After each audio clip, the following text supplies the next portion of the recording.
Deepak builders end developers और निवृत्ति मोटकरी परिवार का एक्सक्लूसिव प्रोजेक्ट 3 लीव्स, ऊंची जीवन शैली का ऊंचा आनंद। For more details call 9823339180।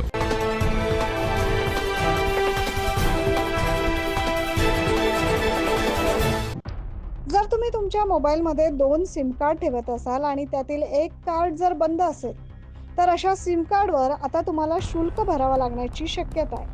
हे शुल्क एक रकमी किंवा वार्षिक आधारावर घेतलं जाऊ शकतं. ट्रायने मोबाईल फोन किंवा लँडलाईन नंबरसाठी मोबाईल ऑपरेटर्सकडून शुल्क आकारण्याची योजना तयार केली आहे. त्यामुळे कंपन्या हे शुल्क वापरकर्त्यांकडून वसूल करू शकतात. मोबाईल ऑपरेटर त्यांचा वापरकर्ता सोडून जाईल. ज्या कंपनीचं सिम कार्ड वापरलं जात आहे तो वापरकर्ता आपली कंपनी सोडून देईल अशी भीती मोबाईल ऑपरेटर्सला वाटत होती. या भीतीमुळे बऱ्याच काळापासून बंद असलेले सिम कार्ड हे मोबाईल कंपन्या बंद करत नाहीत.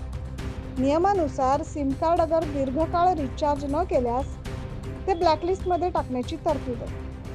अशा परिस्थितीत ट्रायने मोबाईल ऑपरेटरवर दंड आकारण्याची योजना आखली, ज्याचा भार टेलिकॉम कंपन्या सामान्य वापरकर्त्यांवर टाकू शकतात.